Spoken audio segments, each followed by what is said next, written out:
Welcome back to Tips with Learn World. Today, we're embarking on a really fascinating deep dive. We're looking into the subtle art of flattery. That's right. We've gathered insights from language experts and also real-world dialogues to sort of uncover the secrets behind giving and receiving compliments effectively. And it's really far more than just, being polite. Flattery, when you really understand it and apply it well, it's about making authentic connections and fostering positive interactions, whether that's like personal relationships or navigating professional landscapes. It's a really powerful social tool if you wield it with insight. Yeah, a tool. I like that. So our mission in this deep dive is really to equip you with the precise phrases, but also the right kind of underlying mindset to master this art.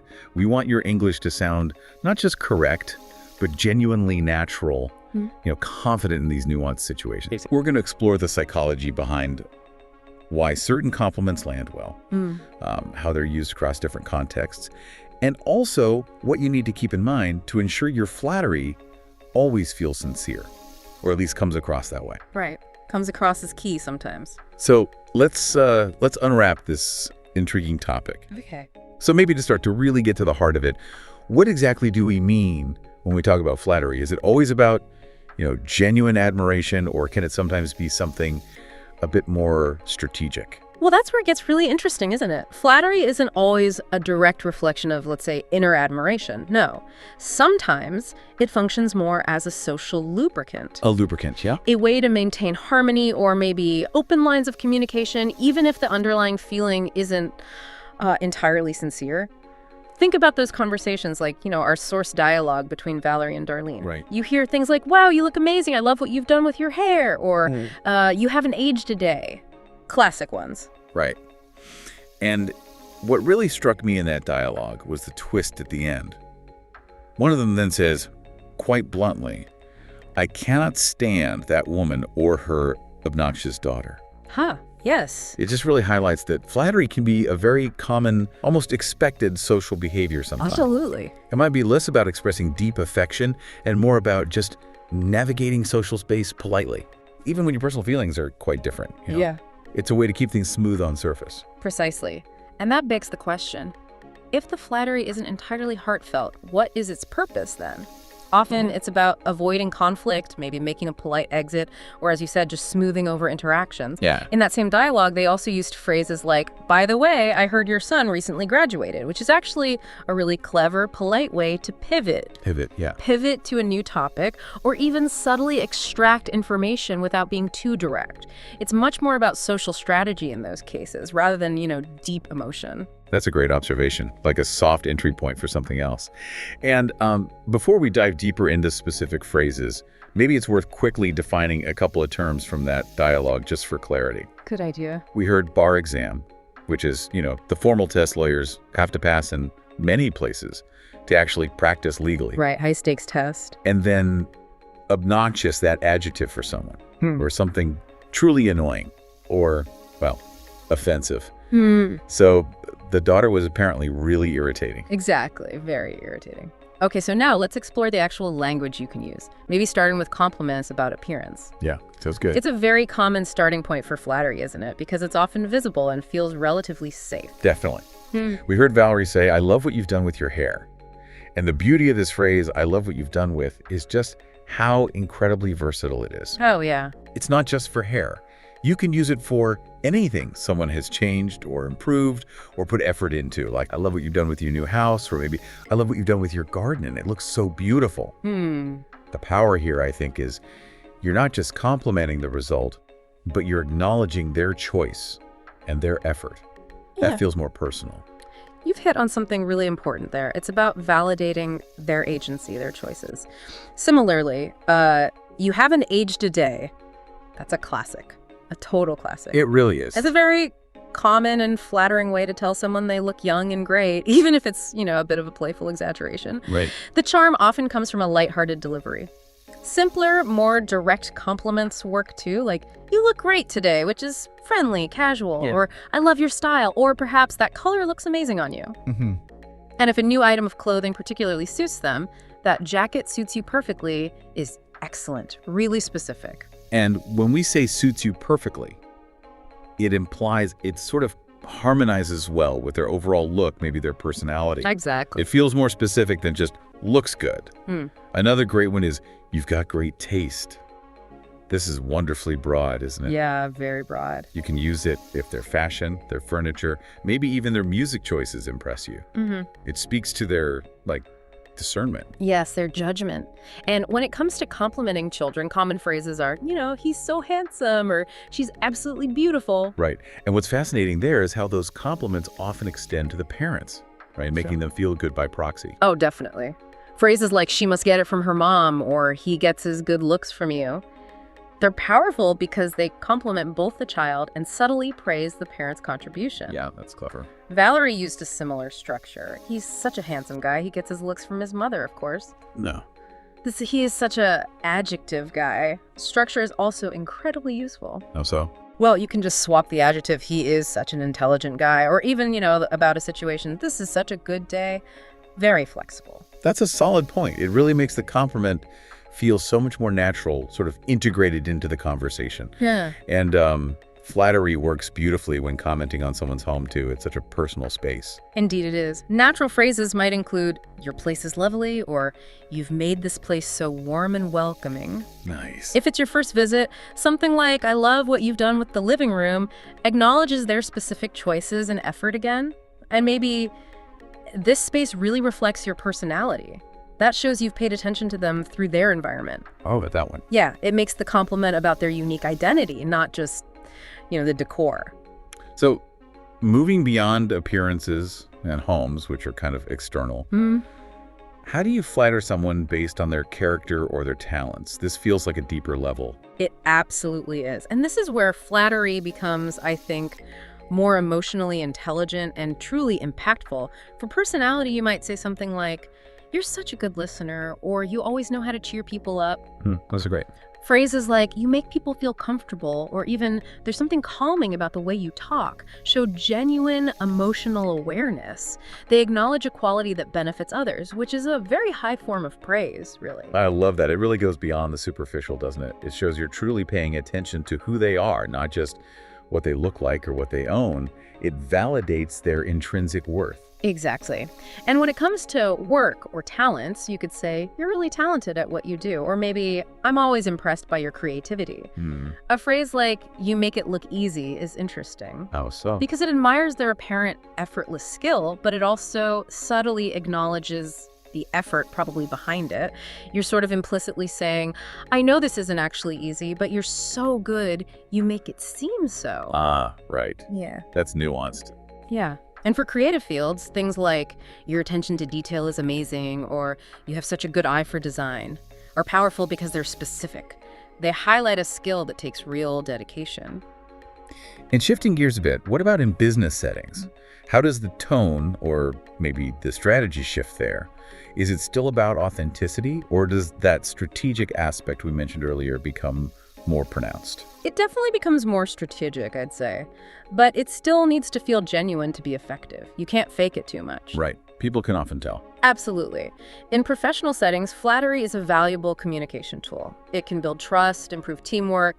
For direct praise, great job on that project, or you handled that presentation really well. Those are simple but powerful. Standard but effective. But adding detail, like your research was so thorough, it really made a difference to the outcome. That demonstrates you're observant. It shows you understand the impact of their work. It shifts from just a generic pat on the back to a more meaningful acknowledgement. So it's not just good job, but why it was a good job, and maybe how you noticed that. That seems like a crucial distinction.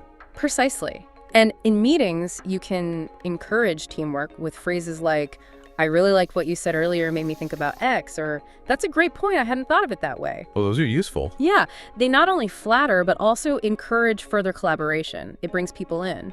In job interviews, it's often smart to compliment the company or the culture. Like what? Maybe, I've heard great things about the team here, or I really admire the company's values and mission.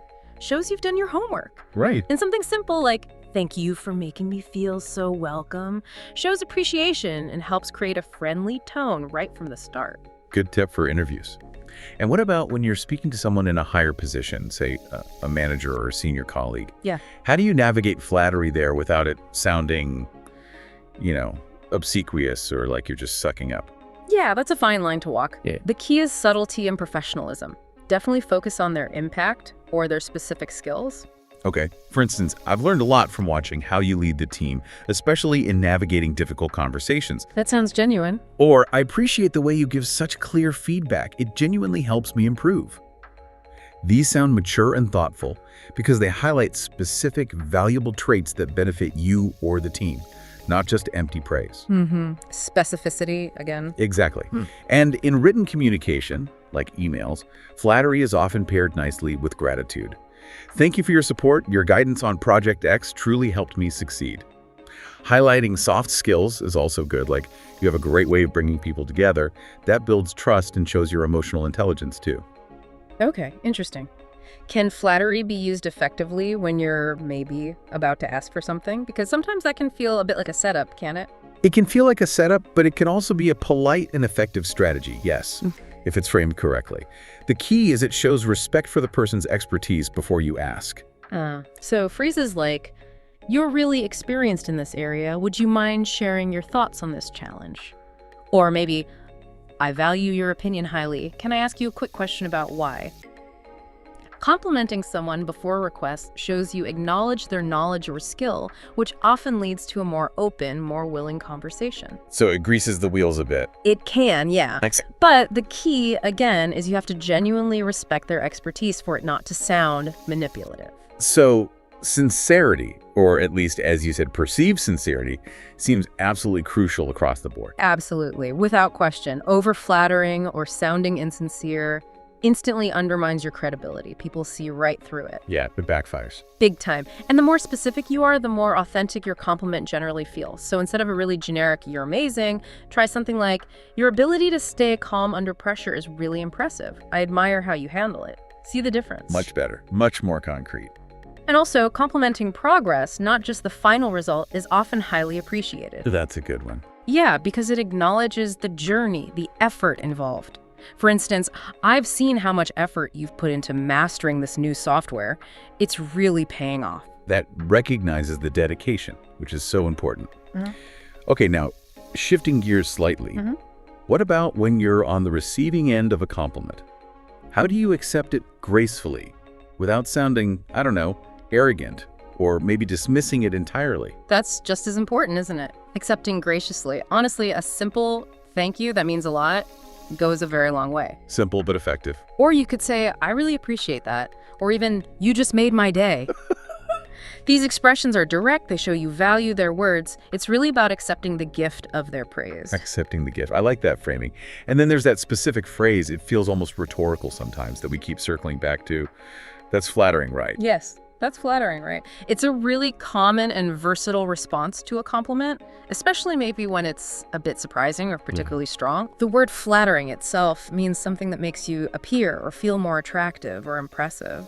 And adding right turns it into a kind of question tag. So what does it do? Well, it can be a way of seeking sort of light confirmation, like, "You agree that was a compliment, don't you?" Almost playful. Or it can be more rhetorical, implying the compliment is so obvious or so wonderful that of course it's flattering. Oh, okay. It's often delivered with a slight smile, maybe a light laugh. It kind of softens the acceptance. So it's like a soft way to acknowledge it without sounding maybe too full of yourself. Or maybe just a natural conversational filler that expresses pleasant surprise. Like if your boss says, "Wow, that was the best presentation I've seen all year. You really nailed it." Yeah. You could respond with a smile and say, "Oh, that's flattering. Right. Thank you so much." Exactly. Perfect example. It indicates you've received it, you've processed the compliment positively. Or if someone says, "Maybe your English has improved so much, you sound almost like a native speaker." A good response could be, "Oh, that's flattering, right? I've been practicing a lot." Yeah, links it to effort. Exactly. It's generally positive, lighthearted. The intonation here is pretty key, though. How so?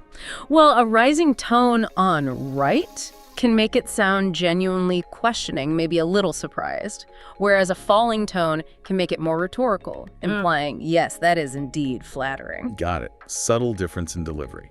Okay, so what are some common pitfalls, maybe mistakes to avoid when responding to compliments? either giving or receiving? Good question. One common mistake when receiving a compliment is just dismissing it completely. Like what? Like saying, no, I didn't, it was terrible. When someone says, you did a fantastic job. Like deflection. Exactly. It can make the other person feel awkward, maybe even like their judgment is being questioned. It's better to just accept gracefully. Fair. Also, avoid just staring blankly. Even a simple thank you with eye contact is much better than silence. Definitely. Awkward silence is the worst. And maybe you don't feel obligated to immediately return a compliment out of sheer, politeness. Ensure your reciprocal praise feels genuine and specific if you give it. Or sometimes just stick with a gracious thank you. That's perfectly fine. That's really helpful advice. Okay, wow, we've truly unpacked so many nuances of flattery today. Yeah. From, navigating those subtle compliments in just casual chats to employing more strategic praise in professional settings. We really have. It really underscores that it's about understanding human connection, doesn't it? Choosing the right words and delivering them with an appropriate tone and, awareness. And what we've seen throughout this is that flattery really at its best isn't about manipulation or insincerity. Right. It's fundamentally about genuine observation and the thoughtful expression of appreciation. And this can undeniably lead to stronger relationships. It can foster a more positive environment for everyone involved. And actually, it can even enhance your own confidence in social interactions when you get comfortable with it. That's a great point, which I think raises an important question for you, our listener. Beyond just the words themselves, how might actively noticing and then articulating your genuine appreciation for others subtly, but perhaps profoundly transform your daily interactions, building deeper trust and connection in the process? Something to think about. We really hope this deep dive helps you feel more confident and culturally smart in using flattery effectively, using it to build trust and connection wherever you go. Keep practicing, keep connecting. And we'll catch you on the next deep dive.